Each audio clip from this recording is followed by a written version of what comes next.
पाठः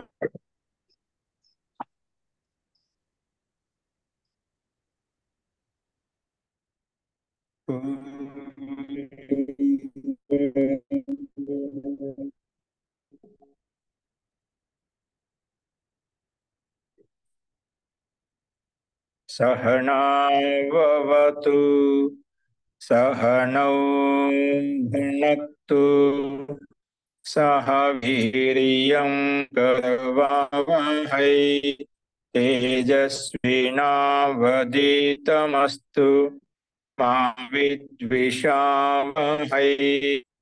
ओम शांति शांति शांति।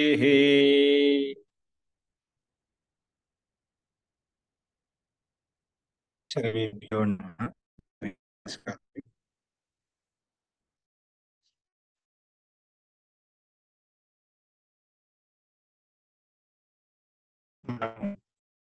వేదాంలో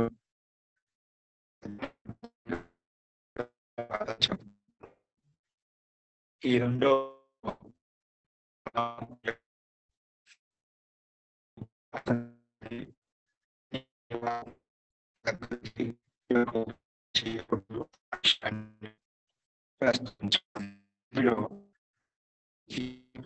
గురుగారు వినపట్టం లేదండి, ఇంటరప్షన్ ఉంది. కట్ కట్ అవుతా వస్తుంది మాట.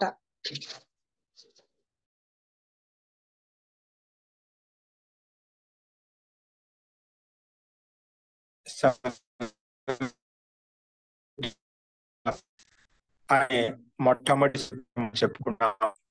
అక్కడ మనకు కేవలము కౌశిక బ్రాహ్మణంలో వచ్చినటువంటి కాకుండా శాస్త్రాల్లో కూడా ఎక్కడైతే ఆధ్యాత్మిక ఎక్కడ ఆ బ్రహ్మకు పాలన చేయాలి అనే ప్రతి కోసం చేయకూడదు చెప్పబడింది. వివక్షిత గుణ ఉపపతిష్ట ఆ పరమాత్మలో ఎందుకంటే పరమాత్మను ఎందుకు ఉపాసించాలంటే ఆ పరమాత్మ అనేక సామర్థ్య అనేక గుణాలు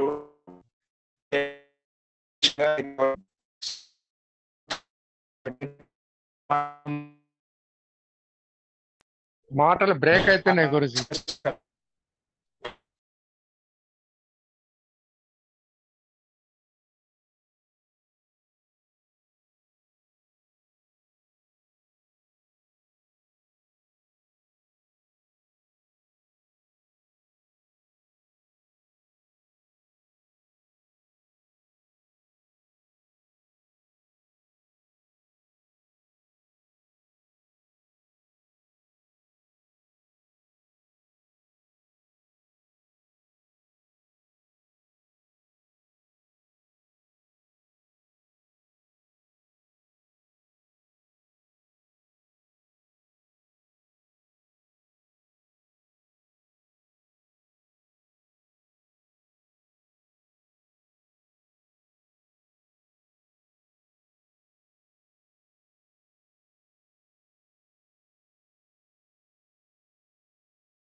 ఇప్పుడు వినిపిస్తుందా అందరికి?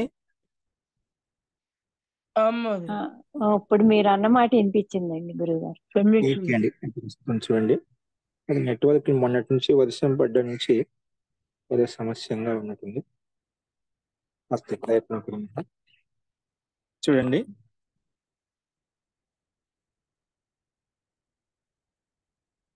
మనము వివక్షిత గుణోపపత్తేశ్చ అనే సూత్రంలో ఆ పరమాత్మ యొక్క విశేష గుణాలు చెప్పుకున్నాము. ఆకాశాత్మ, సర్వకర్మ, సర్వకామ, సర్వగంధ, సర్వరస అని చెప్పి విశేషమైనటువంటి గుణాలు ఆ పృథ్వీ కంటే విశాలాతి విశాలమైనటువంటి వాడు, అలాగే సూక్ష్మాతి సూక్ష్మమైనటువంటి వాడు అని చెప్పి మనము ఆ, ఆ విశేషమైన గుణాలు అనేటివి కేవలం పరమాత్మలో సంభవిస్తాయి. ఇటువంటి సర్వగుణ సంపన్నుడైనటువంటి అందుకే పరమాత్మను ఉపాసించాలి అని చెప్పుకున్నాము.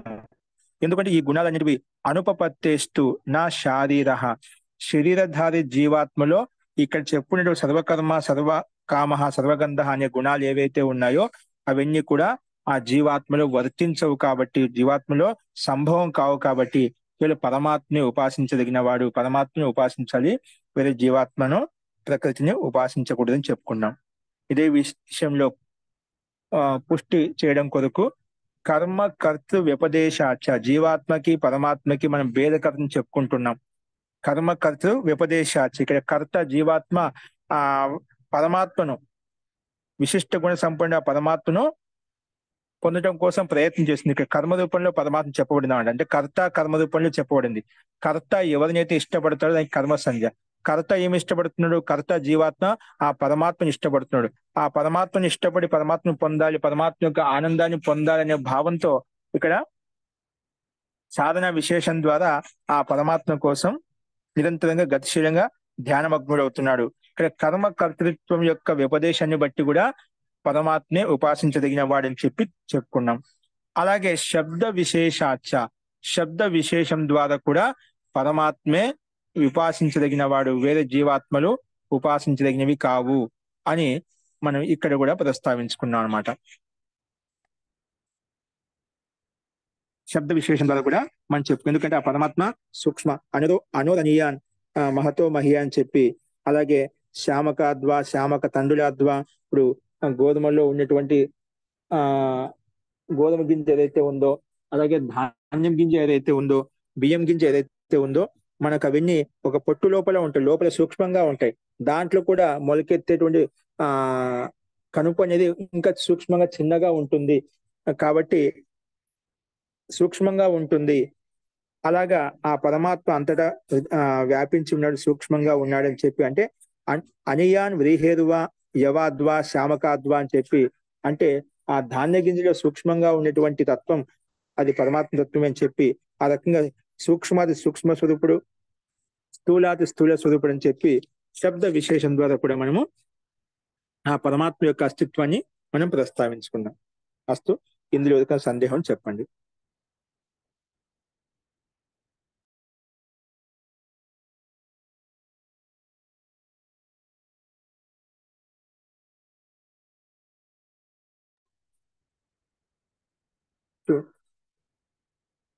ఒక సందేహాలు ఉన్నాయి ఇందులో? అస్తు, ప్రకృత మనుషురామ. చూడండి, ఇక్కడ మనకు ఇంకొక ప్రమాణం చెప్తున్నారు. కేవలము మనకు శబ్ద భేదమే కాదు, ఉపనిషత్తు యొక్క ప్రమాణమే కాదు, స్మృతి గ్రంథాల్లో కూడా ఆ పరమాత్మ ఉపాసించదగిన వాడని చెప్పి మనకు మనుస్మృతి గ్రంథాలు ఏవైతే ఉన్నాయో ఆ స్మృతి గ్రంథాల్లో కూడా చెప్పబడింది. స్మృతి యొక్క ప్రమాణం కూడా ఇక్కడ చెప్పబడుతుంది అన్నమాట. స్మృతిశ్చ, 6వ సూత్రం గమనించండి. స్మృతిశ్చ అంటే స్మృతి గ్రంథాలు కూడా మనకు చెప్పబడింది పరమాత్మ ఉపాసించదగిన వాడని చెప్పి.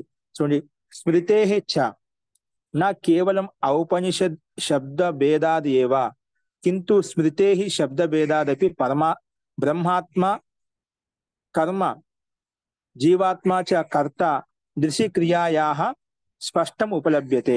ఇక్కడ కేవలం ఉపనిషత్తు వచనమే కాకుండా స్మృతిలో ఉండేటువంటి శ్లోకాలు ఏవైతే ఉన్నాయో, మనకి ఏవైతే ప్రమాణీభూతంగా ఉన్నాయో వాటి యొక్క శబ్ద భేదం ద్వారా కూడా, శబ్ద భేదంతో కూడా ఇక్కడ బ్రహ్మాత్మ కర్మ రూపంలో, జీవాత్మ కర్త రూపంలో ఉంటూ దృశి క్రియకి, చూసేటువంటి క్రియకు మనకు జీవాత్మ కర్త రూపంలో, పరమాత్మ బ్రహ్మాత్మ కర్మ రూపంలో మనకు ఈ క్రియకు, ఎందుకంటే ప్రతి క్రియ ఉందంటే ఆ క్రియ కర్త కర్మ అవశ్యంగా ఉంటాడు.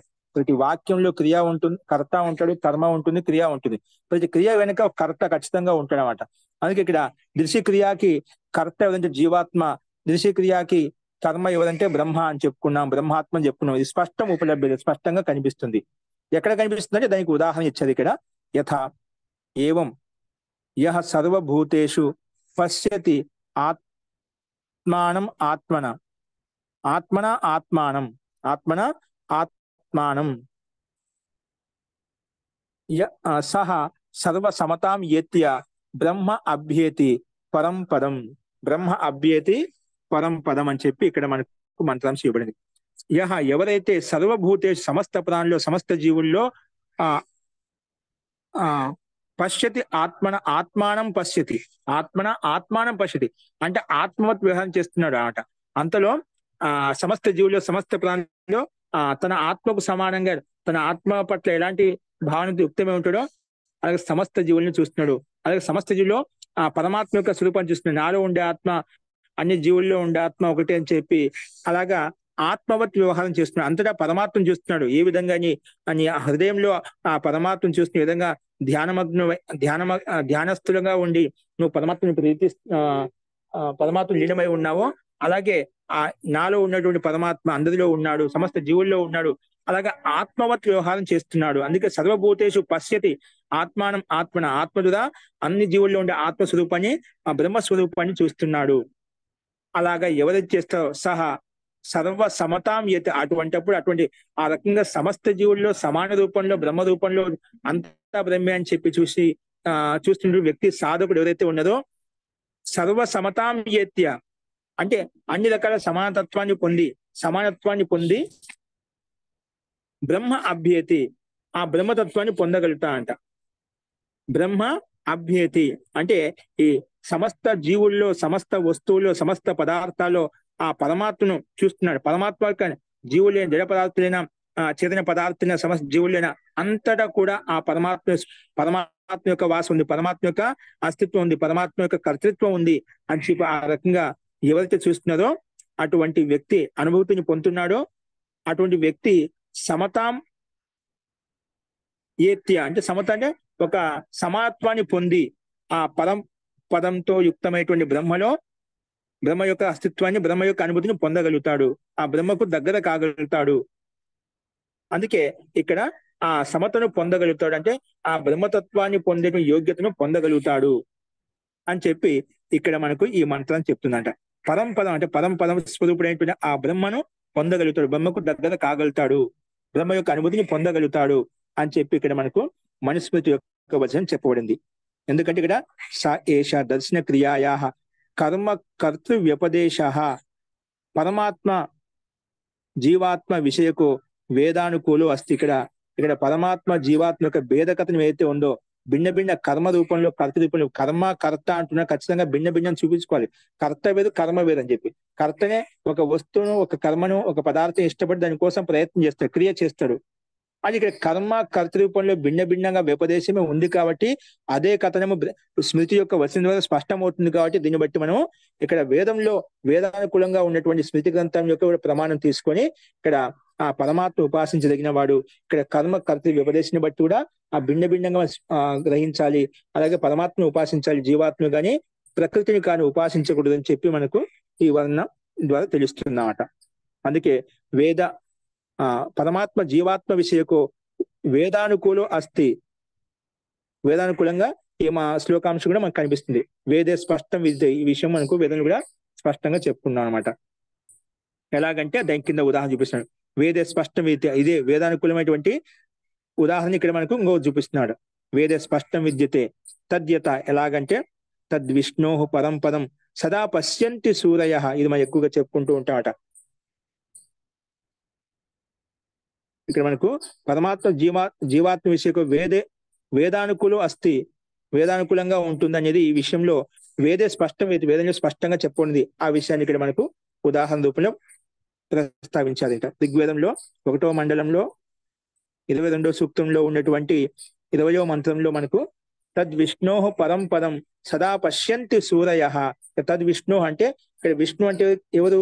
ఆ పరమాత్మ వాచకం. ఇక్కడ తద్విష్ణు పరం పదం పరమం పదం సదా పశ్యంతి సూరయ అంటే ఆ విష్ణు అంటే అంతటా వ్యాపించి ఉన్నటువంటి వ్యాపకుడైనటువంటి ఆ పరమాత్మ యొక్క ఉత్కృష్టాన్ని ఆ పరమాత్మ యొక్క స్వరూపాన్ని ఎల్లప్పుడూ సదా అంటే ఎల్లప్పుడూ సూరయ పశ్యంతి. సూర్య అంటే సూర్యులు ధీరులు వీరులు ఎవరైతే ఉన్నారో మహాన్ వ్యక్తులు మహాన్ జ్ఞానవంతులు ఎవరైతే ఉన్నారో ప్రకాశవంతులు ఎవరైతే ఉన్నారో అంటే సూరయ పశ్యంతి.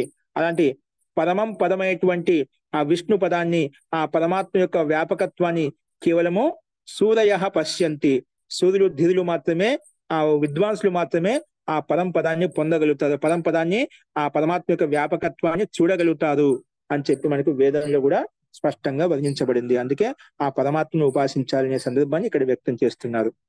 ఈ రకంగా స్మృతి యొక్క ఉపదేశం కూడా మనం చెప్పుకున్నాం. అలాగే ఇదే విషయంలో ఇంకా పూర్వపక్ష ఆక్షేపిస్తున్నాడు. అలా ఎందుకు తీసుకోవాలండి, ఇక్కడ బ్రహ్మ అని చెప్పి ఇంకా భిన్నంగా కూడా తీసుకోవచ్చు అని చెప్పి, అది అక్కడ నువ్వు భేద ఉపదేశం చెప్తున్నావు, అక్కడ భిన్నార్థంలో ఉంది అని చెప్పి మళ్ళీ పూర్వపక్ష ఆక్షేపిస్తున్నారు. చూడండి అదేంటో చూడండి.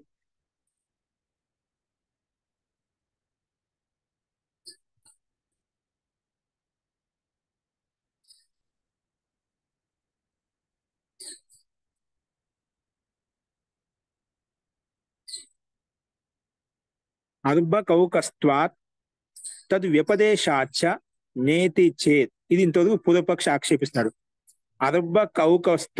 అర్భకౌకస్త్వాత్ ఏంటి, అర్భకౌకస్త్వాత్ తద్ వ్యపదేశాచ, తద్ వ్యపదేశాచ న ఇతి చేత్ న నిచాయత్వాత్ ఏవం వ్యోమవచ్చ, న నిచాయత్వాత్ ఏవం వ్యోమవచ్చ అని చెప్పి సమాధానం ఇక్కడ చెప్పబడింది అన్నమాట. అంటే ఇదే సూత్రంలోనే ప్రశ్న రూపంలో అది ప్రస్తావించి అక్కడ సమాధానం కూడా మిగిలిన అంశంలో సమాధానం చెప్పబడింది అన్నమాట. అర్భకౌకస్త్వాత్ తద్ వ్యపదేశాచ అని చెప్పి ఇక్కడ ఆక్షేపించినప్పుడు నా ఇది చెప్పింది యుక్తి సంగతం కాదు. ఎందుకంటే నా ఇది చేత్ అలా అన్నప్పుడు నా అని చెప్పి నిషేధించి నిచాయత్వాత్ ఏవం వ్యోమవచ్చ. ఇక్కడ అర్భకౌకస్త్వాత్ అంటే ఏమిటంటే అల్పం, అంటే అల్పస్థానము ఎవరికైతే ఉంది, అత్యంత సూక్ష్మ స్థానం ఎవరికైతే ఉందో అని అర్భకౌకస్త్వాత్ అని చెప్పుకున్నా. అంటే అత్యంత సూక్ష్మాతి అనోద అనియాన్ మహతో మహి అని చెప్పుకున్నాం మనం ముందుగా. అంటే ఆ పరమాత్మ సూక్ష్మాతి సూక్ష్మ స్వరూపుడు, స్థూలాతి స్థూల స్వరూపుడు. అలాంటి సూక్ష్మ రూపం అనేది ఏ పదార్థానికి ఏ జీవాత్మకాన్ని లేదండి. అంటే పరమాత్మకు ఉన్నంత సూక్ష్మ రూపము ఇంక ఏ వస్తువుకి, ఏ పదార్థానికి, ఏ జీవాత్మకి, ఏ ప్రకృతిలో, ఏ బ్రహ్మాండం, ఏ తత్వానికి లేదనమాట. సూక్ష్మాతి సూక్ష్మ స్వరూపుడు ఏదైనా ఉండాలంటే కేవలం పరమాత్మే. ఏ అణువు గాని, ఏ పరమాణు గాని ఏమి లేవు అన్నమాట. అంటే అంత సూక్ష్మ స్వరూపుడు అనమాట. అందుకే ఇక్కడ అర్భకౌకస్త్వాత్ అని చెప్తున్నారు. అలాగే తది వ్యపదేశాచ, దాన్ని వ్యపదేశించబడింది అనమాట. అలాగే చెప్పబడింది అనమాట.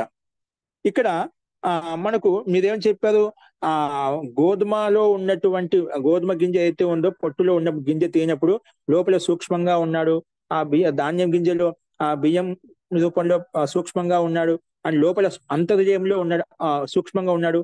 అలాగే ఆత్మలో అంతర్గతంలో పరమాత్మ ఉన్నాడు అని చెప్పారు కదా, అది సూక్ష్మంగా ఉండని చెప్పారు. ఆ విషయాన్ని తీసుకుని ఇక్కడ పూర్వపక్ష ఆక్షేపిస్తున్నాడు. అదేంటో చూడండి. అర్భకౌకస్త్వాత్, ముందు ఆ పదాన్ని ఓపెన్ చేసుకుని చెప్పుకున్నట్లయితే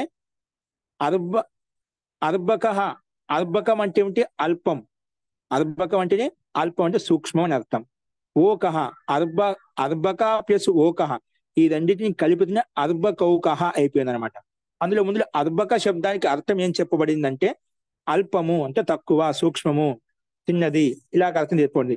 ఓకహ అంటే స్థానము, అంటే చిన్న స్థానం ఉంది ఎవరికైతే, అంటే అల్పస్థానం ఉంది ఎవరికైతే, సూక్ష్మమైన స్థానం ఉంది ఎవరికైతే, అది ఎవరికి సూక్ష్మ స్థానం ఇలా ఆ పరమాత్మకే ఉంది. అందుకే ఇక్కడ అర్భకం అంటే అల్పం, ఓకహ అంటే స్థానం. యస్య సో అర్భకౌకహ తస్య భావో, దాని యొక్క భావమే అర్భకౌకస్త్వం. దాని యొక్క భావనే అల్పమైనటువంటి స్థానం ఉంది ఎవరికైతే, ఏ ఆత్మకైతే, ఏ పరమాత్మకైతే, ఆ పరమాత్మత్వాన్ని ఇక్కడ తస్మాత్ అర్భకౌకస్త్వాత్ దాన్ని ఓపెన్ చెప్పిన అల్పస్థానివత్వాత్, అల్పమైన స్థానంలో ఉంది ఏ ఆత్మ, ఏ పరమాత్మ అయితే. అలాగా ఈ రకంగా మనం అల్పకౌకస్త్వాత్ అంటే అల్పస్థానివత్వ, అల్పస్థానంలో విరాజమానంగా ఉన్నాడు ఏ పరమాత్మ అయితే. ఒకే పరమాత్మ, రెండో పరమాత్మ అంటే రెండు తత్వం అంటే ఏది లేదు కాబట్టి పరమాత్మ తీసుకుంటాను. ఆ ఎవరికి ఉంది, ఆ పరమాత్మకే ఉంది కాబట్టి. ఎందుకంటే యతోహి తత్ర ఉపనిషద్దు వచనే పరమాత్మనః స్థానం అల్పం హృద్దేశ ప్రతిపాద్యతే. మన ఉపనిషత్తులు వచనాన్ని ముందు చెప్పుకున్నాం. ఆ ఆత్మ అంటే ఆ పరమాత్మ అంతర్హృదయ అంటే హృదయాకాశంలో విరాజమానుడుగా ఉన్నాడని చెప్పి మనం ముందు వచ్చి చెప్పుకున్నామట. అందుకే ఇక్కడ ఏతో ఎందుకంటే తత్వ ఉపనిషత్తు వచ్చినే పరమాత్మ విషయంలో స్థానం అల్పంగా ఉందని చెప్పుకున్నాం. ఎక్కడ ఉందని చెప్పుకున్నాం? అల్పం హృద్దేశ అంటే హృదయ దేశంలో ఉంది అని ప్రతిపాదించుకున్నాం. హృద్దేశ ప్రతిపాద్యతే ఎలాగంటే దానికి అది చూపిస్తున్నారు. ఏషః మే ఆత్మ అంతర్హృదయే, ఏషః మే ఈ ఆత్మ నా అంతర్హృదయంలో, నా అంతరాకాశంలో అంటే హృదయాకాశంలో ఆ పరమాత్మ విరాజమానుడై ఉన్నాడు, వ్యాపించి ఉన్నాడు అని చెప్పుకున్నాడు చాందోగ్యోపనిషత్తులో ఉన్నటువంటి వచనం ద్వారా. తస్మాత్ కారణాత్ ఇక్కడ మనం అర్భకౌకస్త్వ అని చెప్పుకున్నాం, సూక్ష్మ స్వరూపం చెప్పుకున్నాం. అలాగే తథాచ అలాగే తద్వ్యపదేశాచ, ఆ వ్యపదేశం అంటే ఉపదేశం కూడా చెప్పబడింది. ఏం చెప్పబడింది అంటే అర్భకస్య అంటే అల్పస్య, దాన్ని ఓపెన్ చేసి చెప్పారు. అర్భకం అంటే అల్పం అని చెప్పుకున్నాం. అర్భకస్య అంటే అల్పస్య పరిమాణస్య చ, అల్ప పరిమాణంతో యుక్తమైంది ఎవరు? ఆ పరమాత్మ అల్ప పరిమాణంతో యుక్తమై ఉన్నాడట. అర్భకస్య అంటే అల్పస్య, అల్ప పరిమాణస్య చ అంటే అల్ప పరిమాణం ఏ రకంగా ఉంది, ఎంత సూక్ష్మంగా ఉంటే అనియాన్ వ్రీహేరువా, వ్రీహి గోధుమ గింజ కంటే సూక్ష్మంగా ఉన్నాడు. అనియాన్ యవాద్వా, యువగింజ కంటే సూక్ష్మంగా ఉన్నాడని చెప్పి మనం గత సూత్రంలో ఈ ఉదాహరణ తీసుకున్నాడు. ఇత్యాది వ్యపదేశాత్ కథన, ఈ రకంగా వ్యపదేశంలో చెప్పబడింది కాబట్టి, ఉపదేశించబడింది కాబట్టి, అంటే సూక్ష్మరూపుడు అని చెప్పి మనము ఈ ఉపనిషత్తు యొక్క వచనం ద్వారా చెప్పుకున్నాము. కాబట్టి నా ఇది చేది సూక్ష్మ స్వరూపుడు అనేది ఇది పరమాత్మ యొక్క వాచకం కాదు, మనం ఏదో తత్వం యొక్క వాచకం తీసుకోవాలి అని పూర్వపక్షి దాన్ని పరమాత్మ యొక్క వాచకంగా తీసుకోకుండా ఇది కేవలం సూక్ష్మత్వము, అలాగా మనకు దీనికంటే సూక్ష్మంగా ఉన్నాడంటే దానికి కొంచెం సూక్ష్మంగా ఉంటాడు, ఆ రకంగా తీసుకుంటున్నాడు పూర్వపక్షి. సూక్ష్మ స్వరూపుడు అంటే ఇప్పుడు గోధుమ గింజ కంటే సూక్ష్మంగా అని చెప్పావు, హృదయాకాశం సూక్ష్మంగా చెప్పావు, అది ఇప్పుడు ఆకాశంలో కూడా సూక్ష్మంగా ఉంది, ఆకాశంలో అవకాశం సూక్ష్మంగా ఉంది, అలా సూక్ష్మంగా ఉంటాడు. అంతేగాని దాన్ని పరమాత్మని తీసుకోవాలి అన్నట్టుగా పూర్వపక్షి ఇక్కడ ఆక్షేపించాడు అన్నమాట. అందుకే తథాచ వ్యపదేశాలు, అలాగే వ్యపదేశించబడింది. ఇక్కడ అర్భకస్య అంటే అల్పస్య దాన్ని అల్ప పరిమాణస్య చ, అల్ప పరిమాణంతో యుక్తమైనటువంటి అంటే ఎలాగంటే అనియాన్ వ్రీహి కంటే సూక్ష్మంగా ఉన్నాడు, యవాద్వా యవం కంటే సూక్ష్మంగా ఉన్నాడు, అంటే గోధుమ గింజగా సూక్ష్మంగా ఉన్నాడు. ఇది వ్యపదేశ కథనాత్ నా ఇది చేత్, పరమాత్మ నా అట్ల గృహేతే ఇది చేత, ఇక్కడ పరమాత్మ గ్రహించబడు సూక్ష్మత్వం చెప్పబడింది. అది పరమాత్మని ఎందుకు తీసుకోవాలి, పరమాత్మ కాదు. నువ్వు చెప్పిన కథనము ఇలా గోధుమ గింజగా సూక్ష్మంగా అని చెప్పావు, యవ గింజగా సూక్ష్మంగా చెప్పావు, కానీ బియ్యం గింజగా సూక్ష్మంగా చెప్పావు, కానీ ఇక్కడ అది పరమాత్మ వాచకం కాదు, పరమాత్మ గ్రహించకూడదు. ఇది సూక్ష్మ స్వరూపం, దానికంటే సూక్ష్మంగా ఉన్నాడు, అలా అనురూపంలో ఉన్నాడు, అలాగా తీసుకోవాలి అన్నట్టుగా పూర్వపక్షి ఆక్షేపించాడు. అందుకే నా ఇతి చేత్ వ్యపదేశాత్ కథన, వ్యపదేశ కథనం చేత నా ఇతి చేత్ అంటే పరమాత్మ నా అర్థ గృహ్యతే, ఇది చేత్ పరమాత్మకు గ్రహించబడదు ఇక్కడ ఈ సందర్భంలో. తరిహి అప్పుడు సమాజం చెప్తాడు, నా వాచ్యం నువ్వు అలా చెప్పనిక వీలు కాదు, నా వాచ్యం అలా చెప్పనిక అలా చెప్పకూడదు, అది వచనం కాదు, నువ్వు చెప్పింది యుక్తి సంగతం కాదు. ఎందుకు కాదు, కుతః ఎందుకు కాదు పూర్వపక్షి అడిగినప్పుడు దానికి సమాధానం ఇక్కడ చెప్తాడు. నిచాయత్వ అక్కడ నిశ్చయంగా హృదయ స్థానంలో ధ్యానం చేయమని చెప్పి అనేక శాస్త్రాల్లో అనేక ఆధ్యాత్మిక ప్రకారంలో ఆ హృదయాకాశంలో సూక్ష్మంగా వ్యాపించి ఉండే పరమాత్మను మనం ధ్యానించాలి, ఉపాసించాలి అని మనకు విశేషంగా చెప్పబడింది. నిచాయత్వ నిశ్చయంగా హృదయదేశంలో చేయమని చెప్పి మనకు చెప్పబడింది. కాబట్టి మనం ఇది బ్రహ్మవాచకం తీసుకోవాలి, పరమాత్మ వాచకం తీసుకోవాలి అని చెప్పి ఇక్కడ చెప్పండి. నిచాయత్వాత్ అని చెప్పి సమానం చెప్పారు. నిచాయత్వాత్ అంటే దాన్ని ఓపెన్ చేసి చెప్పారు చూడండి. తత్ర హృద్దేశే అంటే హృదయాకాశంలో ధ్యానేన ఆప్యత్వ, హృదయాకాశంలో ధ్యానం చేయడం ద్వారా, మెడిటేషన్ ద్వారా మనము ఆప్యత్వ పొందగలుగుతాము. ఆప్యత్వ పొందడం చేత తస్య పరమాత్మన, ఆ పరమాత్మను హృదయాకాశంలో ఉండే పరమాత్మ ధ్యానం ద్వారా మనం పొందగలుగుతాము. తస్య పరమాత్మన స్థితిని అనుభూతిని పొందగలుగుతాం. ఎందుకంటే యతోహి పరమాత్మ అనంతో, పరమాత్మ అంటే అనంతో జీవాత్మ, అనంత సామర్థ్యంతో యుక్తమే ఉన్నాడు, అనంత శక్తి సామర్థ్యంతో యుక్తమే ఉన్నాడు. పరమాత్మ అంటే అనంత అని చెప్తున్నాం. పరమాత్మ అంటే అనంత స్వరూపుడు కాబట్టి, అంతటా వ్యాపించి ఉన్నాడు కాబట్టి, హృదయాకాశంలో ఉన్నాడు, ఇక్కడే ఉన్నా ఎక్కడ లేడం కాదు, అనంత ఆత్మ అని చెప్పుకుంటున్నాం కాబట్టి ఇక్కడ మనం అనంత అని చెప్పుకున్నాం కాబట్టి అనంత స్వరూపుడు, ఐశ్వర్యవంతుడు, అంతటా వ్యాపించి ఉన్నాడు, బ్రహ్మాండం అంతా వ్యాపించి ఉన్నాడు కాబట్టి ఇక్కడ అనంత శబ్దం చెప్పుకున్నాం. పరమాత్మ అంటే అనంత, ఇక్కడ అనంత జీవాత్మ ఖలు హృద్దేశ మాత్రే అల్పస్థాన, కానీ జీవాత్మ మాత్రము నిశ్చయంగా హృద్దేశ మాత్రం హృదయాకాశంలో మాత్రమే అల్పస్థానంలో ఒక స్థానంలో మాత్రమే జీవాత్మ ఉంది. కానీ పరమాత్మ అనంత, కానీ జీవాత్మ ఏకదేశ. హృద్దేశ మాత్రం అల్పస్థాన, హృద్దేశంలో మాత్రమే అల్పంగా ఒక స్థాన విశేషంలోనే ఉన్నాడు. అందుకే ఏకదేశ అని చెప్పుకున్నాం. కాబట్టి స తం ఆప్తుం న అనంతో భవితుం అర్హతి. అందుకే ఆ పరమాత్మను పొందడానికి ఈ జీవాత్మ అనంత స్వరూపాన్ని ధరించలేదు, అనంత స్వరూపంతో యుక్తం కాలేదు. అలాగే పరమాత్మ ఏ రకంగా సూక్ష్మంగా ఉన్నాడో ఆ అనుస్వరూపం కూడా ఆ పరమాత్మకు సదృశ్యం కానీ, ఆ పరమాత్మకు సమానం కానీ, లేదా ఆ పరమాత్మ కంటే ఎక్కువ తక్కువ దగ్గర కానీ పరమాత్మకు సరి కాదు. అందుకే ఇక్కడ తం సహ జీవాత్మ తం ఆప్తు అంటే ఆ పరమాత్మను పొందడానికి నా అనంతో భవితుం అర్హతి, అనంతత్వాన్ని పొందడానికి శక్యం కాదు, ఆ అనంతత్వాన్ని పొందలేదు అని చెప్పి ఇక్కడ జీవాత్మ యొక్క అల్ప సామర్థ్యాన్ని మనం వ్యక్తం చేసుకున్నాం. కానీ పరమాత్మే అనంత స్వరూపుడు, ఐశ్వర్యవంతుడు, జ్ఞానవంతుడు అని చెప్పి చెప్పుకున్నాం అనమాట. సాతు నిజాత్మని అంటే నిజాత్మ అంటే మన ఆత్మలో నిజస్థానే, ఇదే స్థానం అంటే హృద్దేశే తం ప్రాప్తుం అనుభవితుం వా శక్నోతి. ఆ ఆత్మను, ఆ పరమాత్మను నిజ స్థానంలో అంటే మన హృదయాకాశంలోని స్పష్టంగా చెప్పారు, మన హృదయాకాశంలో మనం ఆ బ్రహ్మను ధ్యానించాలని చెప్పి. సాతు నిజాత్మని, ఆ పరమాత్మను నిజ ఆత్మలో అంటే నిజ స్థానంలో దాన్ని ఓపెన్ చేసి హృద్దేశ అంటే హృదయాకాశంలో, మన హృదయ ప్రదేశంలో తం ప్రాప్తం అంటే అతని ఆ పరమాత్మను పొందటానికి, అనుభూతిని పొందడానికి శక్యతే. తం ఆప్తుం అనుభవించడానికి పొందటానికి శక్నోతి అంటే శక్యం కాగలుగుతుంది. అంటే హృదయాకాశంలో మాత్రం పరమాత్మ పొందగలుగుతాం, పరమాత్మను చూడగలుగుతాము. అందుకే తం ప్రాప్తుం అనుభవితం వా శక్నోతి. అందుకే హృదయాకాశంలో మనం ఆ పరమాత్మను ధ్యానించాలి, అన్వేషించాలి, ఆ పరమాత్మను పొందాలి, అనుభూతిని పొందాలి అని చెప్పి సాక్షాత్కారం చేసుకోవాలని చెప్పి ఈ వచనం ద్వారా తెలుస్తుంది. తస్మాత్ సా హృద్దేశే ధ్యానేన, ఆ హృదయాకాశంలో ధ్యానం ద్వారా ప్రాప్యమాన సన్ ఆ పరమాత్మను పొందుతూ, పరమాత్మ అంతర్హృదయంలో అంటే హృదయాకాశంలో హృత్స్థాన ఉచ్యతే. అందుకే ఆ పరమాత్మ యొక్క స్థానం అంటే హృదయ స్థానంలో ఉంది, వ్యాపించి ఉంది.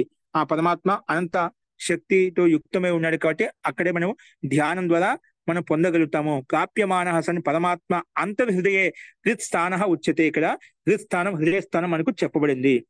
అక్కడ నిచాయత్వ అంటే నిశ్చయంగా మనకు హృదయాకాశంలో ఉన్నట్టు పరమాత్మను ధ్యానం ద్వారా పొందాలి, అనుభూతిని పొందాలి, సాక్షాత్కారం చేసుకోవాలి విశేషంగా చెప్పబడింది. అక్కడ నిశ్చితమైన ఉపదేశం చెప్పబడింది కాబట్టి ఇక్కడ ఆ పరమాత్మ వాచకం తీసుకోవాలి, అన్య వాచకం తీసుకోకూడదు అని చెప్పి ఇక్కడ నిచాయత్వత అనే సమాధానం చెప్పబడింది. అలాగే వ్యోమవచ్చ అంటే ఆకాశానికి సమానంగా కూడా ఆ పరమాత్మ విశాలంగా వ్యాపించి ఉన్నాడు. అలాగే ఆకాశంలో ఏదైతే అవకాశం ఉందో అత్యంత సూక్ష్మంగా ఉంది. అవకాశం ఉంది కదా, మనకు సూక్ష్మం కనిపిస్తుందా? ఆకాశంలో అవకాశం ఉంది, ఆకాశంలో మనకు సూక్ష్మంగా అక్కడ మనకు కనిపిస్తుంది అన్నమాట. అంటే అక్కడ సూక్ష్మత ఉందన్నమాట.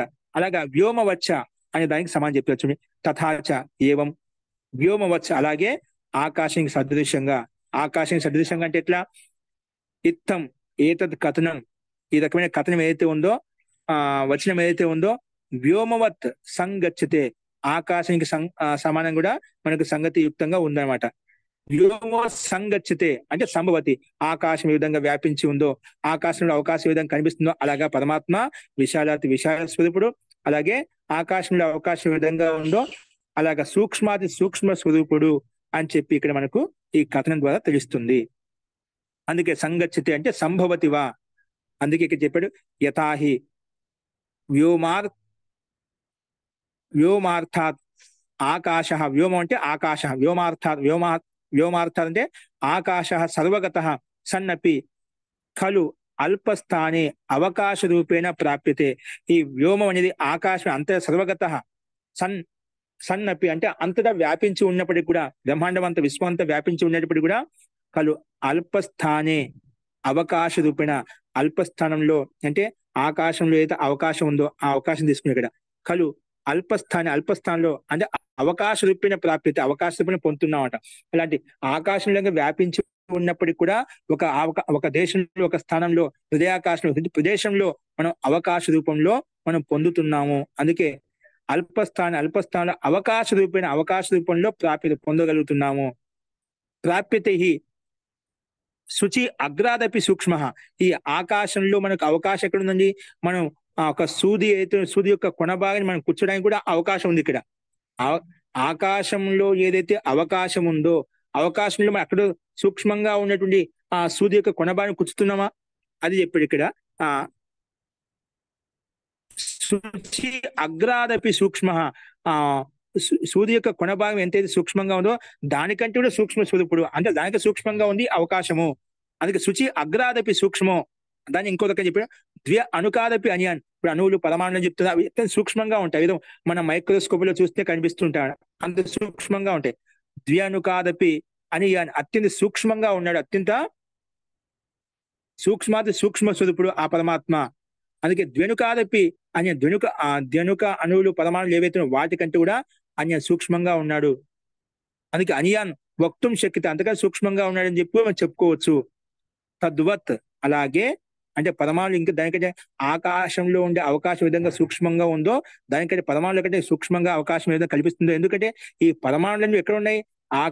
అవకాశాన్ని కల్పిస్తుంది కాబట్టి ఈ అవకాశంలో సూక్ష్మ పరమాణులు కూడా, ద్వేణుకాలు కూడా, అలాగే అవన్నీ కూడా సూక్ష్మ పదార్థాలు, కంటికి కనిపించే పదార్థాలు కూడా ఆకాశంలో అవకాశం తీసుకున్నాయి. అంటే అవకాశం ఇంకా సూక్ష్మంగా ఉంది కదా, అలాంటి అవకాశం కంటే కూడా తద్వత్ ఎలాగైతే ఉందో స్థూల ఉదాహరణ ద్వారా ఆ పరమాత్మ కూడా తద్వత్ పరమాత్మపి ఇది మంతవ్యం. పరమాత్మ కూడా సూక్ష్మ స్వరూపుడు, సూక్ష్మంగా ఉంటూ కూడా అంతటా వ్యాపించి ఉన్నాడు. అందుకే పరమాత్మ అనంత స్వరూపుడు. అందుకే ఆ పరమాత్మని మనం స్తుతించాలి, ప్రార్థించాలి అని చెప్పి ఇక్కడ ఈ సూత్రం ద్వారా మహర్షి వేదవ్యాస్ జీ ఇక్కడ ఈ రకంగా మనకు సమాధానం పొదుపక్ష ఆక్షేపపూర్వకంగా చూపిస్తూ, ఒకవేళ పొదుపక్షులు ఆక్షేపించినట్లే దీనికి ఈ రకంగా చెప్పాలి అని చెప్పి ఈ రకంగా ప్రస్తావించారు. అది ఇక్కడ మనం అర్థం చేసుకోవాలి. అస్తు, ఇలా చెప్పిన తర్వాత సరే, హృదయాశంలో పరమాత్మ యొక్క వాసం ఉందంటున్నావు, సూక్ష్మంగా ఉన్నాడు అంటున్నావు.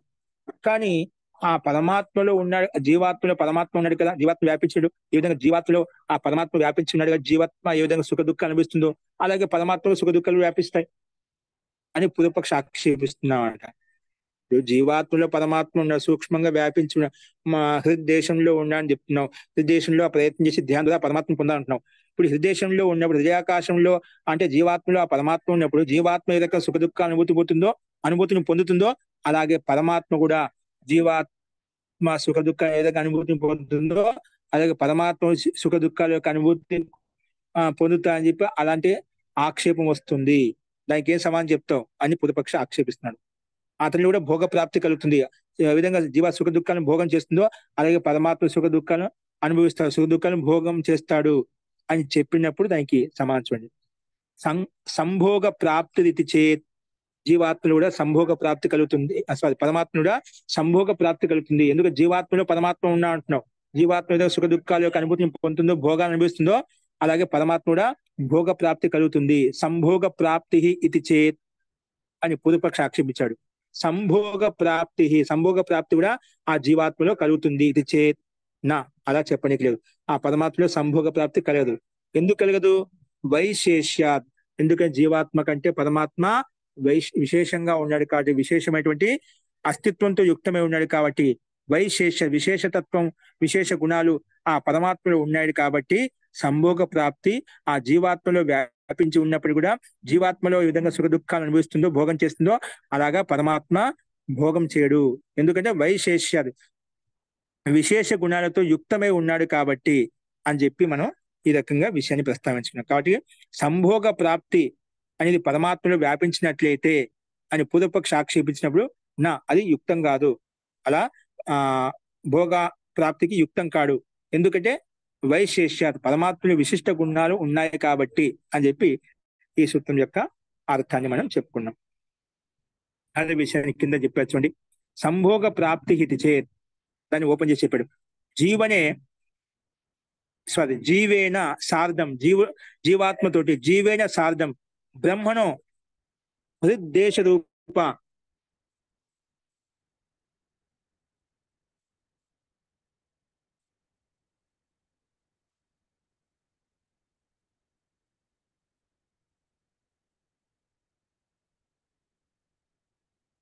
జీవేన సార్ధం జీవాత్మతోటి ఆ బ్రహ్మణ హృద్దేశ రూప స్థాన సమాన సంబంధాత్ జీవాత్మలో యొక్క స్థానంలో పరమాత్మ హృద్దేశంలో వ్యాపించి ఉందని చెప్పావు. స్థాన సమాన సంబంధం ఉందని చెప్పావు కదా. హృద్దేశ రూప స్థాన సమాన సంబంధ, స్థానం సమానంగా ఉంది, హృదయాకాశంలో ఉన్నాయని పరమాత్మ అని చెప్పావు. స్థాన సమాన సంబంధాత్ తస్మిన్ సుఖ దుఃఖ భోగ ప్రాప్తి భవతి ఇది చేత్. సుఖ దుఃఖ భోగ ప్రాప్తి ఏ విధంగా జీవాత్మ అనుభవిస్తుందో, భోగం చేస్తుందో, అలాగే సుఖ దుఃఖ భోగ ప్రాప్తి భవతి ఇది చేత్, ఒక అతనిలో సంభవిస్తుంది, పరమాత్మ సంభవిస్తుంది అని శంక్యతే, శంకించినప్పుడు, శంక్యత అలా శంకించినట్లయితే తరిహి నా శంకితవ్య, అలా శంకించకూడదు, అలాగా ఆక్షేపించకూడదు. కుతః ఎందుకు ఆక్షేపించకూడదు అంటే వైశేష్యాత్, ఆ పరమాత్మలో విశేషత ఉంది కాబట్టి. ఏంటి ఆ విశేషం అంటే తస్య బ్రహ్మణో జీవాపేక్షయ విశేష లక్షణమత్వాత్, ఆ బ్రహ్మ జీవాత్మ కంటే విశేషణ లక్షణాలతో యుక్తమై ఉంది కాబట్టి. ఆ బ్రహ్మ కంటే జీవాత్మ యొక్క లక్షణాలు భిన్నంగా ఉన్నాయి, జీవాత్మ కంటే బ్రహ్మ యొక్క లక్షణాలు భిన్నంగా ఉన్నాయి. అందుకే తస్య బ్రహ్మణ జీవాపేక్ష, జీవాత్మ కంటే కూడా విశేషణ లక్షణమత్వాత్, విశేషణ లక్షణాలతో యుక్తమై ఉంది కాబట్టి మనకు ఇక్కడ ఆ సంభోగ ప్రాప్తి ఆ పరమాత్మలో వ్యాపించదు, పరమాత్మలో శక్యం కాదు. దానికి ఎందుకు శక్యం కాదు అని చెప్పడానికి ఒక ప్రసిద్ధమైన మంత్రం, ఋగ్వేదం యొక్క మంత్రం మనకి ఇక్కడ చెప్పబడింది. దీన్ని ఎక్కువగా చాలా మంది చెప్తూ ఉంటారు అన్నమాట. ఏంటంటే చూడండి మంత్రము, ద్వా సుపర్ణ సయూజ సఖాయ సమానం వృక్షం పరిషస్వ జాతే, సమానం వృక్షం పరిషస్వ జాతే తయోరన్యః పిప్పలం స్వాద్వత్తి అనశ్నన్ అన్యో అభిచాకశీతి, అనశ్నన్ అన్యో అభిచాకశీతి, ఇది ఋగ్వేదం యొక్క మంత్రం. ద్వా సుపర్ణ అంటే ఒక వృక్షం మీద కలిసి, ద్వా సుపర్ణ సయుజ ఒక అంటే రెండు కలిసి కూడా, సుపర్ణ అంటే ఆ రెండు రెక్కలతో ఎక్కువ పక్షులు కలిసి ఒక సఖ్య రూపంలో, సఖ్యత్వ రూపంలో, మిత్రత్వ రూపంలో సమానం వృక్షం పరిషస్వ జాతే, ఒక సమానమైన వృక్షం, ఒకే వృక్షం మీద రెండు ద్వాసుపైన రెండు రెక్కలు కలిగినటువంటి రెండు పక్షులు, అంటే పక్షులతో పోల్చి చెప్పామట. ఎలాగంటే ఆ రెండు కలిసి సఖా రూపంలో, మిత్ర రూపంలో ఉంటూ సమానం వృక్షం పరిషస్వ జాతే, ఒకే వృక్షం మీద నివసిస్తున్నాయి, ఒకే వృక్షం మీద ఉంటున్నాయట. సమానం ఒకే వృక్షం మీద పరిషస్వ జాతి ఉంటున్నాయి. ఎలా ఉంటున్నాయంటే ఒక సఖా రూపంలో, మిత్రత్వ రూపంలో అన్యోన్యంగా కలిసిమెలిసి అక్కడ ఆ వృక్షం మీద ఉంటున్నాయి. అందులో అంటే ఇక్కడ ఒక రెండు పక్షులు అంటే రెండు చేతన ఆత్మ, రెండిట్లో రెండు పక్షులు అంటున్నామంటే అక్కడ ఒక జీవాత్మ ఒకటి, ఒకటి పరమాత్మ ఒకటి. ఎందుకంటే ప్రత్యేక జీవాత్మ ఒక ప్రత్యేక జీవిక స్వతంత్ర సత్తా ఉంది కదా. అందుకే ఇక్కడ రెండు ఆత్మలు అంటే ఒక చోట జీవాత్మ తీసుకున్నాం, ఒక చోట పరమాత్మ తీసుకున్నాం. అంటే మనకు విషయాన్ని అర్థం చేసుకోవడానికి ఈ రకంగా మనకు ఉపమానంతో చెప్పబడిందన్నమాట. అందుకే ఇక్కడ జీవాత్మ పరమాత్మ చెప్పి రెండు పక్షులు మనకి అక్కడ ఒకే వృక్షం మీద ఉంటున్నాయి. అందులో తయోహ అన్యః, అందులో ఒక పక్షి ఆ చెట్టు మీద ఏదైతే పండ్లు ఉన్నాయో, చెట్టు ఇక్కడ ప్రకృతి కూడా మనకు భిన్నంగా ఉంది. రెండు రెక్కల కింద రెండు పక్షులను చెప్పుకున్నాం. అలాగే ఆ చెట్టు ప్రకృతి, ఆ ప్రకృతి మీద ఉన్న పండ్లు ఏవైతే ఉన్నాయో అవి ఆస్వాదిస్తున్నాయంట. దాంట్లో రెండు జీవుల్లో, రెండు పక్షుల్లో ఎవరు ఆస్వాదిస్తున్నారు అంటే తయోహు, ఆ రెండిట్లో, ఆ రెండు పక్షుల్లో తయోహు అన్యః పిప్పలం స్వాద్వత్తి, ఆ చెట్టు మీద ఉండే పండ్లు ఏవైతే ఉన్నాయో స్వాదు అత్తి అంటే ఆ స్వాదిష్టమైన పండ్లను భుజిస్తుంది, భక్షిస్తుంది. అనశ్నన్ అన్యో అభిచాకసితి, ఆ రెండో పక్షి ఏదైతే ఉందో అన్య పక్షి ఏదైతే ఉందో కేవలము అనశ్నన్ తినకుండా, ఆ పండ్లను తినకుండా అభిచాకసి సాక్షి రూపంలో చూస్తుంది అనమాట. సాక్షి రూపంలో చూస్తుంది అంటే ఆ చెట్టు మీద ఉన్న రెండు పండ్లు, చెట్టు మీద రెండు పక్షులు ఏవైతే ఉన్నాయో అందులో ఒక పక్షేమో ఆ పండ్లను తింటుంది, ఒక పక్షి తినకుండా, దాన్ని భుజించకుండా, భోగం చేయకుండా కేవలం చూస్తుంది అంటే భోగం చేయడం లేదు. అంటే ఇక్కడ ఆ ఆ జీవాత్మ అని పోల్చి చెప్పుకున్నాము. అది జీవాత్మనే ఈ ప్రకృతిలో ఉండేటువంటి భోగాలను అనుభూతిని పొందుతుంది. కానీ పరమాత్మ ఈ సంసారంలో ఉంటూ, సంసారం వ్యాపించు ఉంటూ కూడా అక్కడ భోగం అంటే ఈ సంసార బంధనాలకు సంసార కర్మలకు ఆయన బంధనాలతో యుక్తం కావడం లేదు, సంసారంలో ఉండే భోగాలను అనుభవించడం లేదు, అందుకే అభోక్త అని చెప్పుకున్నాడు. ఆ పరమాత్మ ఈ సంసారంలో ఉంటూ కూడా సాక్షి రూపంలో చూస్తున్నాడు. పరమాత్మ పూర్ణ ఆనంద స్వరూపుడు. పరమాత్మ భోగం అవసరం లేదు, ఆయన పూర్తిగా ఆనందమయుడు కాబట్టి భోగం అవసరం లేదు కాబట్టి ఆయన సాక్షి రూపంలో ఉంటూ చూస్తున్నాడు. అలాగే 2 పక్షుల మాధ్యంతో మనం చెప్పుకున్నామట. ఒక చెట్టు మీద ఉండే 2 పక్షుల్లో ఒక పక్షి ఆ చెట్టు మీద ఉన్న పనులను భుజిస్తుంది అంటే ఇక జీవాత్మ అనుభవిస్తుంది. ఒక పక్షి తినడం లేదంటే ఇక్కడ ఆ పరమాత్మ ఈ సంసారంలో ఉంటూ కూడా తినడం లేదు అంటే సాక్షి రూపంలో చూస్తున్నాడు. ఈ రకంగా జీవాత్మ వేరు, ప్రకృతి వేరు.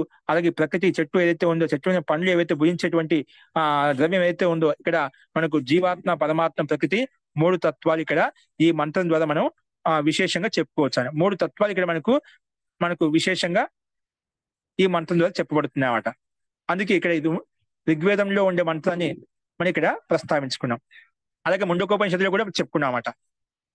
కాబట్టి ఇక్కడ జీవాత్మ పరమాత్మను సమాన స్థానత్వేపి, జీవాత్మ పరమాత్మ ఒకే స్థానంలో హృదయాకాశంలో ఉన్నప్పటికీ కూడా సమాన స్థానత్వేపి పరమాత్మతో అభోక్త, పరమాత్మ మాత్రం భోగం చేయడు. ఏ విధంగా జీవాత్మ భోగం చేస్తుందో సాంసారిక పదార్థంలో, అలాగే పరమాత్మ భోగం చేయడు. అందుకే పరమాత్మతో అభోక్త. భోక్త జీవాత్మ ఏవైతే, కానీ భోగం చేసి భోక్త ఎవరంటే జీవాత్మ తీసుకోవాలి, పరమాత్మ తీసుకోకూడదు. భోక్త జీవాత్మ ఏవ ఇది స్పష్టం ఉక్తం. ఇక్కడ జీవాత్మే భోగం చేస్తుంది, పరమాత్మ భోగం చేయడు. అందుకే తయో అన్య పిప్పలం స్వాద్వత్తి అనశ్నం అన్యో అభిచాకరీతి. ఒకటే తినకుండా, అనశ్నం తినకుండా, అభిచాకసిది కేవలం ద్రష్ట రూపంలో చూస్తుంది. అంటే ఆ పరమాత్మ ఈ సంసారంలో ఉంటూ కేవలం చూస్తుంది సాక్షి రూపంలో. జీవాత్మ చేసిన కర్మ ఫలాలకు ఫలితాన్ని ఇస్తున్నారు ద్రష్ట రూపంలో చూస్తుంది, కానీ భోగాలతో లిప్తం కాలేదు అని చెప్పి ఇక్కడ మనకు స్పష్టంగా చెప్పబడింది. దానికి ప్రమాణంగా యోగ దర్శనే అపి, యోగ దర్శనంలో కూడా క్లేశ కర్మ విపాకాశైర్ అపరామృష్ట పురుష విశేషో ఈశ్వర, పురుష విశేష ఈశ్వర అని చెప్పి చెప్పుకున్నాడు. మహర్షి పతంజలి కూడా అక్కడ ఏం చెప్పారంటే ఆ పరమాత్మ ఎటువంటి వాడే అంటే, ఆ పరమాత్మ యొక్క స్వరూపం ఎటువంటిది అంటే క్లేశాలతోటి, అంటే అవిద్య, అస్మిత, రాగ, ద్వేష, అభినివేశ క్లేశాలు ఏవైతే ఉన్నాయో ఆ క్లేశాలతోటి, అదే కర్మ బంధనాలు.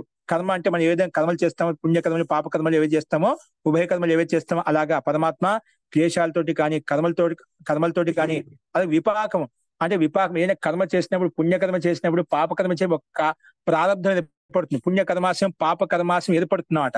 అలాగా ఆ క్లేశ కర్మ విపాకాశై అపరామృష్ట, ఆ కర్మాశయంతో కానీ, ఆ ప్రారంధంతో కానీ, కర్మలతో కానీ, ఆ అవిద్య, అస్మిత వాటి క్లేశాలతో కానీ ఆయన అపరామృష్టుడు, వాటితో యుక్తం కాడు, పరంగా ఉంటాడు, భిన్నంగా ఉంటాడు. అపరామృష్ట అని చెప్పి మహర్షి పతంజలి యొక్క యోగ దర్శన సూత్రం కూడా మనం ప్రస్తావించుకున్నాం. అటువంటి పరామృష్ట భిన్నంగా ఉంటాడు. అటువంటి పురుష విశేషుడు ఎవరైతే ఉన్నారో అతని ఈశ్వరుడు అని చెప్పుకున్నాము. అంటే ఈ క్లేశ కర్మ విపాకాశయాలతోటి ఆ పరమాత్మ దూరంగా ఉంటాడు. పరమాత్మ భోగ ప్రాప్తి అనేది పరమాత్మకు ఈ భోగాలు వర్తించవు, వీటన్నిటితో దూరంగా ఉంటాయని చెప్పి, అదే ఈశ్వరుని యొక్క తత్వం, ఈశ్వరుని యొక్క స్వరూపం అని చెప్పి ఆ ఈశ్వరుని యొక్క మహిమని చెప్పేటప్పుడు ఇక్కడ మనం ఆ పరమాత్మ క్లేశ కర్మాలతో భిన్నంగా ఉంటాయని చెప్పి చెప్పుకున్నాం. అందుకే ఇక్కడ జీవాత్మకలు క్లేశ కర్మ భోగ వాసనాభి సంపృచ్యతే, క్లేశాలతోటి కర్మలతోటి భోగ వాసనతోటి సంపృచ్యతే భిన్నంగా ఉంటుంది. జీవాత్మకలు క్లేశ కర్మ వాసనలతోటి సంపృచ్య, జీవాత్మ మాత్రమే క్లేశాలతోటి కర్మలతోటి భోగాలతోటి యుక్తమవుతుంది. సంపృచ్యత సమ్యక్ పూర్వకంగా యుక్తమవుతుంది. కింటు నా పరమాత్మ ఇత్యుక్తం, కానీ పరమాత్మ క్లేశ కర్మ భోగ వాసనతోటి యుక్తం కాడు. నా పరమాత్మ ఇది ఉక్తం, పరమాత్మ అని చెప్పి చెప్పుకున్నాడు. జీవాత్మ మాత్రమే క్లేశ కర్మలతోటి భోగాలతోటి యుక్తమవుతుంది, పరమాత్మ యుక్తం కాడు అని ఈ అంశాన్ని చెప్పుకున్నాం. అందుకే పరమాత్మతో విభు మహతో మహియాన్ అనంత అనోద అనియాన్ సూక్ష్మశ్చ అని చెప్పుకున్నాడు. ఆ పరమాత్మతో విభు అంత వ్యాపించి ఉన్నాడు. మహతో మహియాన్, ఆ స్థూల స్వరూపుడు, మహాంతమైనటువంటి వాడు మహతో మహియాన్. అలాగే అనంత స్వరూపుడు, అలాగే అనోద్ అనియాన్ అంటే సూక్ష్మాత్ సూక్ష్మశ్చ, సూక్ష్మం కంటే కూడా సూక్ష్మమే ఉన్నాడు అని మనం ముందుకు చెప్పుకున్నాం. అదే విషయాన్ని మళ్ళీ చెప్పారు ఇక్కడ. తస్య తస్య అటువంటి పరమాత్మకు ఏదైతే ఉన్నదో తస్య జీవేన సహా అటువంటి పరమాత్మకు జీవేన సహా సమాన దేశత్వేపి సమాన దేశంలో ఉన్నప్పటికీ కూడా నా భోగ సంప్రాప్తి భవతి భోగ సంప్రాప్తి కలగదు. పూర్వపక్షాక్షి భోగ సంప్రాప్తి సుఖ దుఃఖానుభూతి ఆ పరమాత్ముడు వర్తిస్తుంది అంటే వర్తించుడు. పరమాత్మ భోగాలతోడు అపరామర్శుడు పరంగా దూరంగా ఉంటాడు. నా భోగ సంప్రాప్తి భవతి భోగ సంప్రాప్తి ఆ పరమాత్మలో వర్తించదు. యథా ఎలాగంటే ఆకాశ మహానసే అగ్నితాపేన నా దహ్యతే. ఆకాశంలో మహానసే ఇప్పుడు మహానస అంటే మన వంటశాలలో అంటే పాకశాల. మహానసే అగ్నితాపేన నా దహ్యతే. ఆకాశం అనేది ఇప్పుడు ఆకాశం ఉంది, ఆకాశంలోనే మనకు అగ్ని తత్వం మండుతుందండి. ఇప్పుడు మనకు అగ్ని వెలుగుతుంది, ఎక్కడ వెలుగుతుంది? ఆకాశంలో వెలుగుతుందండి. పంచభూతాలు ఆకాశ తత్వం ఉందా? ఆకాశంలో వెలుగుతుంది. ఆకాశంలో ఎక్కడ? ఆకాశంలో ఉన్న అవకాశంలో వెలుగుతుందన్నమాట. అంటే ఆకాశంలో కాలుస్తుందా అగ్ని? కాలడం లేదుగా. అంటే ఆకాశంలోనే ఉంటూ అగ్ని ఆకాశం విధంగా దహింప చేయలేదో అలాగే పరమాత్మ కూడా సూక్ష్మంగా ఉన్నాడు కాబట్టి ఇక్కడ ఆ పరమాత్మ సంసారంలో భోగాలకు లిప్తం కావడం లేదు. అది యథా ఆకాశ ఆకాశం అనేది మహానసే పాకశాలలో వంటశాలలో అగ్ని తాపైన వంటశాల విధంగా అగ్ని తాపం ఉంటుందో అగ్ని తాపని నా దహ్యతే ఈ విధంగా దహింపబడదో ఆకాశం దహించదో కాల్చివేయబడదో అలాగే నిషిధ్యతే అపి ఇక్కడ నిషేధించబడింది. తస్య భోగ ప్రాప్తి పరమాత్మ యొక్క భోగ ప్రాప్తి కూడా ఈ విధంగా అక్కడ దహింపబడు. అలాగే పరమాత్మ కూడా ఈ సంసారంలో కూడా దహింపబడు భోగం చేయబడు. నిషిధ్యతే అపి తస్య భోగ ప్రాప్తి అని చెప్పి చెప్పుకున్నాం. ఇంకా దానికి ఉదాహరణ సూర్యుడు ఏ విధంగా అయితే యథా సర్వలోకస్య చక్షు నా లిప్యతే చాక్షుషై బాహ్య దోషై. ఈ విధంగా సూర్యుడు అంతటా ప్రకాశిస్తున్నాడు, అంతటా వ్యాపించి ఉన్నాడు. సూర్య యథా ఈ విధంగా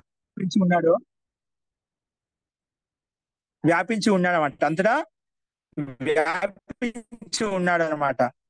యథా సర్వలోకస్య చక్షు సంపూర్ణ లోకానికి చక్షు లాంటి వాడు అన్నమాట. ఈ పరమాత్మ ఈ సంపూర్ణ లోకానికి చక్షు లాంటి వాడు. నా లిప్యతే చాక్షుషై బాహ్య దోషై. ఏ విధంగా చక్షులో నేత్రాలు ఏ విధంగా మనకు బాహ్య దోషాలు ఏ విధంగా కలుగుతాయో అలాగా పరమాత్మ ఈ ప్రకృతిలో ఉండే దోషాలతోనే ప్రభావానికి లోను కాగలుగుతాడా? మనం ఏ విధంగా సంసారంలో ఉంటూ ఈ కళ్ళలో బాహ్య ప్రభావం చేత బాహ్య దోషాల వలన మన కళ్ళు ప్రభావితం అవుతున్నాయి. అలాగే సంసారానికి బ్రహ్మాండానికి చక్షు లాంటి వాడు ఆ సూర్యుడు. ఆ సూర్యుడు ఈ ప్రకృతిలో ఉండేటువంటి ప్రకోపనాల వల్ల దోషాల వల్ల ఆ సూర్యుడు ఏమన్నా ప్రభావితం కాగలుగుతున్నాడా? ప్రభావితం కాడు. అలాగే ఈ పరమాత్మ కూడా బాహ్య దోషాలతో లిప్తం కాడు, బాహ్య భోగాలతో లిప్తం కాడు అని చెప్పి సూర్యుడు ఈ ప్రపంచంలో ఒక చక్షు రూపంలో ఉంటూ ఏదైనా బాహ్య దోషాలతో యుక్తం కాడో ఈ విధంగా మన నేత్రాలు బాహ్య దోషంతో ఏ విధంగా యుక్తం అవుతాయో అలాగే పరమాత్మ సూర్యుడు బాహ్య దోషాలు యుక్తం కాడనమాట. అలాగే పరమాత్మ కూడా యుక్తం కాడని చెప్పి మనకు ఈ దృష్టాంతం చెప్పబడింది. సూర్య యథా సర్వలోకస్య చక్షు సంపూర్ణ లోకానికి చక్షు లాంటి వాడు. నా లిప్యతే చాక్షుషైవ బాహ్య దోష చాక్షుష దోషాలు ఈ విధంగా లిప్తం అవుతా అలాగా లిప్తం కాడు అని చెప్పి చెప్పుకున్నమాట. ఏకహ తథా సర్వభూతాంతరం ఏకహ అతడు పరమాత్మ ఒకడే అనమాట. సర్వభూతాంతరాత్మ అంతలో ఒకడే ఉండే అంతటా భూత బ్రహ్మాండంలోను జీవుల్లోను సమస్త విశ్వమంతా వ్యాపించి ఉన్నాడు. ఏకహ సర్వభూతాంతరాత్మ అంత సమస్త జీవుల సమస్త బ్రహ్మాండంలో వ్యాపించి ఉన్నాడు. నా లిప్యతే సర్వభూతాంతరాత్మ నా లిప్యతే లోక దుఃఖేన బాహ్య. ఈ లోకంలో ఉండే దుఃఖాలతోటి బాహ్య దుఃఖాలతోటి నా లిప్యతే ఆ సర్వభూతాంతరాత్మ అందరిలో వ్యాపించి ఉంటూ కూడా ఈ భూతాల్లో పంచభూతాల్లో ఈ బ్రహ్మాండంలో వ్యాపించి ఉండే లోక దుఃఖాలు ఉండే బాహ్య దుఃఖాలతోటి నా లిప్యతే లిప్తం కాడు వాటికి యుక్తం కాడని చెప్పి ఈ కఠోపనిషత్తులో ఉండే వచనం కూడా చెప్పుకున్నాం అనమాట. అందుకే అథచ భోగ కర్మహేతుక. భోగం ఇది కర్మహేతుకం అంట. దానివల్ల కర్మ ఏర్పడుతుంది, కర్మాశయం ఏర్పడుతుందన్నమాట. భోగ అంటే కర్మహేతుక. కర్మచ నా శరీర ధారణం అంతదైన సంభవతి. భోగం అనేది శరీరాన్ని ధరించే భోగం చేయగలుగుతాం, శరీరం లేకుండా భోగాలను అనుభవించలేము. అందుకే అతచ భోగ అంటే కర్మహేతుక, కర్మ ద్వారా మనం పొందగలుగుతాము. ఆ కర్మ అనేది శరీర ధారణం కర్మచ నా శరీర ధారణం అంతన శరీరాన్ని ధరించకుండా నా సంభవతి భోగాలను కర్మలను చేయడం అనేది భోగాన్ని అనుభవించినది శరీరం ధరించకుండా భోగాలను మనం అనుభవించలేము.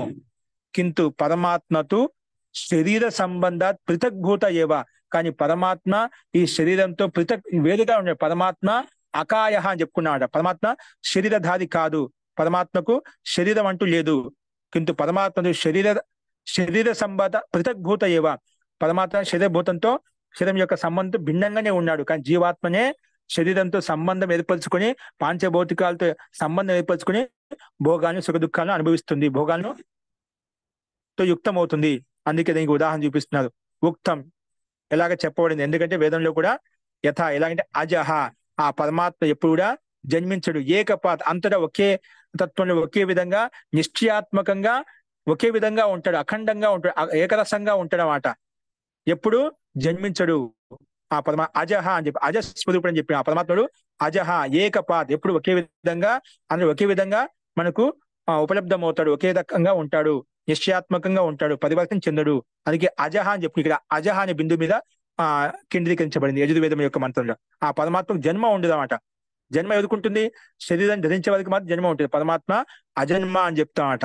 అలాగే ఇంకోటి ఏం చెప్పుకున్నామంటే యజుర్వేదం యొక్క మంత్రమే సపర్యగా శుక్రం అకాయం. ఇక్కడ అకాయం శబ్దం ఇచ్చామట. మంత్రం చాలా విశాలంగా ఉంది, కానీ ఆ పరమాత్మ అంటే వ్యాపించి ఆ శుభ్రంగా శుభ్రంగా ఉంటూ కూడా ఆ అకాయం కాయ లేనటువంటి వాడు అంటే శరీరం లేనటువంటి వాడు అని చెప్పి ఇక్కడ ఈ మంత్రాంశం చెప్పడం అనమాట. అంటే ఆ పరమాత్మకు శరీరంతో సంబంధం ఉండదు, కానీ అంతటా వ్యాపించి ఉన్నాడు, భోగాలతో లిప్తం కాడనమాట. కేవలం జీవాత్మ మాత్రమే భోగాలతో లిప్తం అవుతుంది అని చెప్పి ఈ రకంగా మనకు పరమాత్మ విషయంలో స్పష్టంగా చెప్పబడింది అన్నమాట. కాబట్టి ఆ సంభోగ ప్రాప్తి పూర్వపక్షి ఏ విధంగా అభించడో జీవాత్మలోనే పరమాత్మ ఉన్నాడు అంటే జీవాత్మ ఏ విధంగా భోగాలు అనుభవిస్తుందో అలాగే పరమాత్మలో భోగాలు అనుభవించే దోషం వస్తుందని ఆక్షేపించినప్పుడు ఆ పరమాత్మలో దోషాలు సంభవించవు. ఎందుకంటే వైశేష్య ఆ పరమాత్మలో విశేష గుణాలు జీవాత్మ కంటే బ్రహ్మలో విశేష గుణాలు ఉన్నాయి కాబట్టి ఆ పరమాత్మలో భోగ ప్రాప్తి వర్తించదు అని చెప్పి ఈ రకంగా మనకు అనేక ప్రమాణాల ద్వారా మనం చెప్పుకున్నామంట. ఋషి వచనముల ద్వారా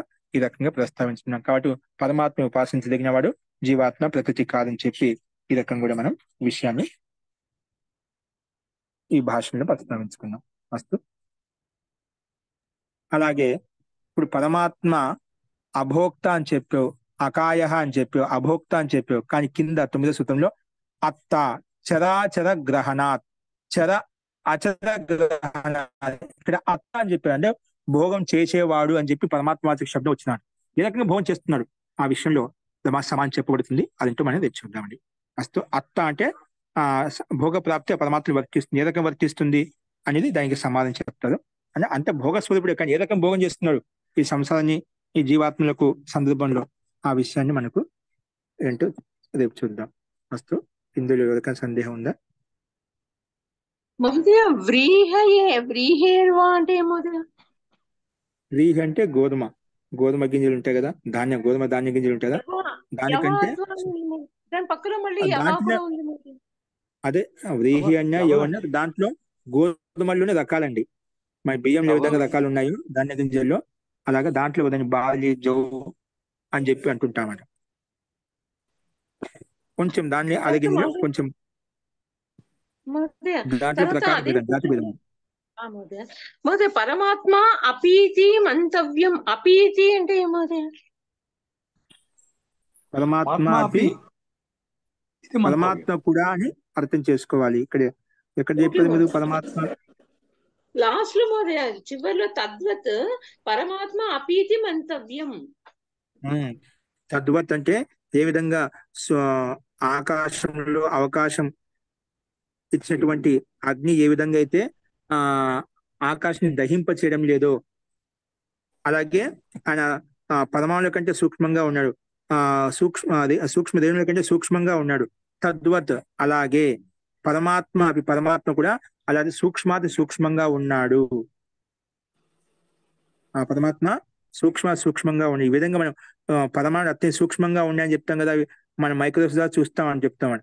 వాటికంటే సూక్ష్మంగా ఉన్నాడు పరమాత్మ. తద్వత్ అవి ఏ విధంగా మనకు సూక్ష్మంగా ఉన్నాయి, కంటికి కనిపించవి, మనం ఏదో సూక్ష్మ యంత్రం ద్వారా చూస్తాం అని ఎలా చెప్పుకుంటాం, అంతకంటే సూక్ష్మంగా ఉన్నాడు. తద్వత్ దానికి సమానంగా ఆ పరమాత్మ సూక్ష్మాది సూక్ష్మ స్వరూపుడు. మహోదయ అపీతి మహోదయ వర్డ్ అపీతి అంటే ఏమది?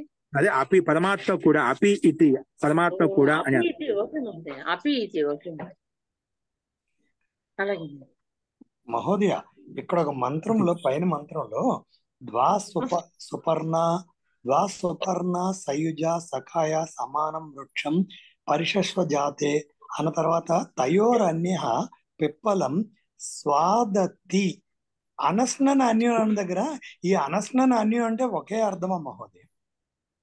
అనస్నన్ అని ఇక్కడ ఏంటి?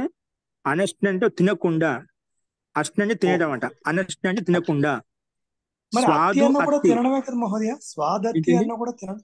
స్వాదు అత్తి తయోహ అన్య, దాన్ని రెండు పక్షులు చెప్పిన జీవాత్మ పరమాత్మ చెప్పిన రెండు పక్షులు చెప్పిన, అందులో ఒక పక్షి తయోహ అన్య, అందులో ఒకటి పిప్పలం స్వాదు అత్తి. స్వాదు అత్తి పూర్తి అక్కడ పదం కంప్లీట్ అవుతుందన్నమాట, క్రియాపదం. స్వాదు పండ్లను అత్తి తింటుంది, ఒక జీవాత్మ తింటుంది అంటే ఒక పక్షి తింటుంది. అనస్నన్ అన్యో, అన్యో వేరే పక్షి ఏదైతే ఉందో అక్కడ అదే వృక్షం మీద, అన్య అనస్నన్ తినకుండా, అన్య అంటే వేరే పక్షి, అభిచాక చూస్తుంది. అస్తు మహోదయ, అస్తు మహోదయ, ధన్యవాదాలు మహోదయ, ధన్యవాదాలు. నా అస్నః అనస్నః అని అనస్నన్ అని చెప్పింది, తినకుండా. అవగతం. స్వాదు అత్తి ఒకటి తింటుంది, ఒకటి తినటం లేదు. అంటే ఏంటి?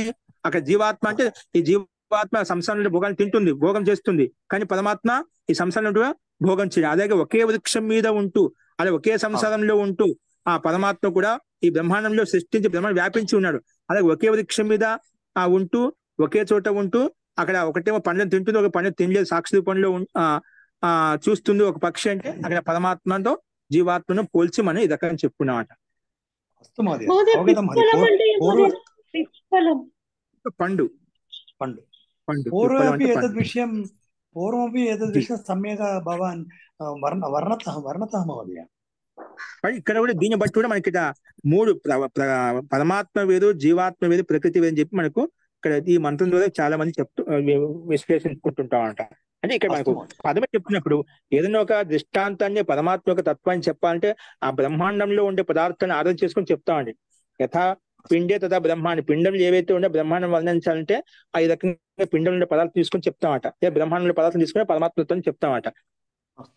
కాబట్టి మనకు ఇక్కడ ఈ మంత్రం ద్వారా కూడా స్పష్టంగా జీవాత్మ వేరు, పరమాత్మ వేరు, అందులో ఒకటి భుజిస్తుంది, ఒకటి భుజించడంలో అంతలో వ్యాపించి కూడా భిన్నంగా ఉంటుంది అని చెప్పడం ముఖ్య ఉద్దేశం. కాబట్టి పరమాత్మే మనకు ఆరాధించదగినది, ధ్యానించదగినది, ఆ పరమాత్మే చించాలి, ప్రార్థించాలని చెప్పి చెప్పుకుంటున్నాడు. ఆ ప్రకారం మనం చెప్పుకుంటున్నాం విషయాన్ని ఈ రకంగా ఉల్లేఖించాలి. అస్తు మహోదయ, శేషాः సర్వే సరళ అస్తి మహోదయ. మహోదయ చివరి మంత్రం పర్యగా చుక్రమాకాయం అని ఉంది కదా, అది ఒకసారి చెప్పండి. ఇక్కడ మనకు మీకు మంత్రం పూర్తి చెప్పుకున్నా, ఈశ్వరుని యొక్క స్వరూపం చెప్పబడింది. ఇది వేద మంత్రం, యజుర్వేదం యొక్క మంత్రం. సా పర్యగాత్ అంటే వ్యాపించి ఉన్నాడు. శుక్రం అంటే శుభ్రంగా, స్వచ్ఛంగా, నిర్మలంగా ఉన్నాడు. అకాయం ఆ పరమాత్మకు నిర్మలంగా ఉన్నాడు, కానీ శరీరం లేదు. ఓకేనా? అకాయం అవదనం, ఎటువంటి వదనాలు లేవు. సపరిగా శుక్రం అకాయం అవదనం. అష్నావిధం, ఇప్పుడు నస్నాడులతో యుక్తం కాడమాట. అష్నావిధం అపాప యుద్ధం, పాపాలతో యుక్తం కాడమాట. అపాప యుద్ధం. కవి అనే కవి అంటే అత్యంత జ్ఞాన విజ్ఞానవంతుడు అనమాట. మహాంతమైన అనంత జ్ఞానం కలిగిన వాడు. కవి రూపాలు చెప్పుకున్నామట.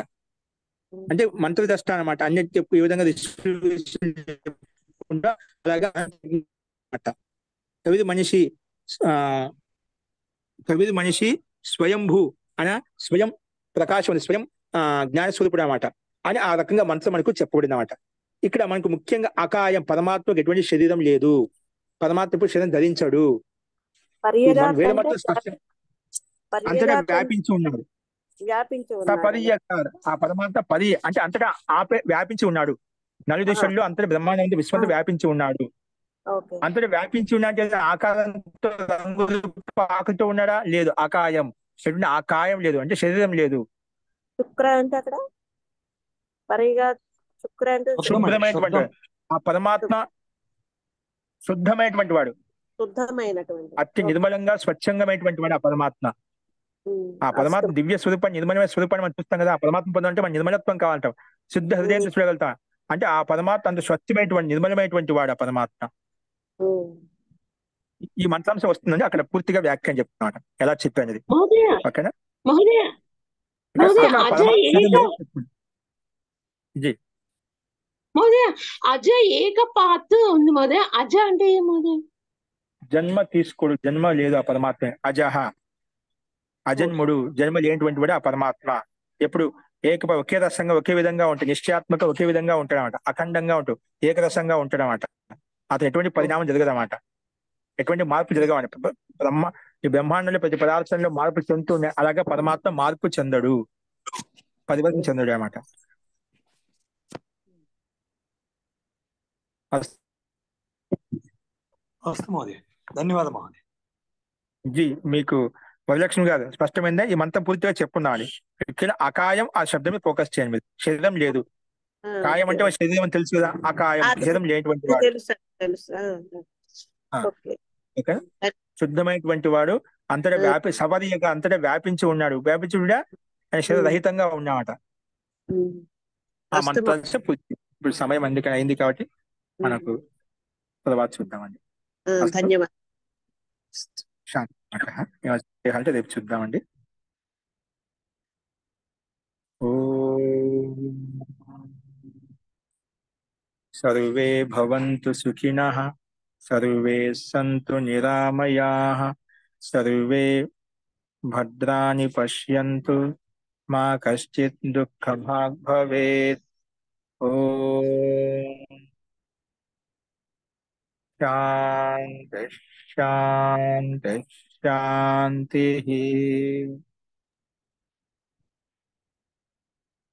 సర్వేభ్యో నమః. అందరికీ నమస్కారం అండి. నమస్తే మహోదయ.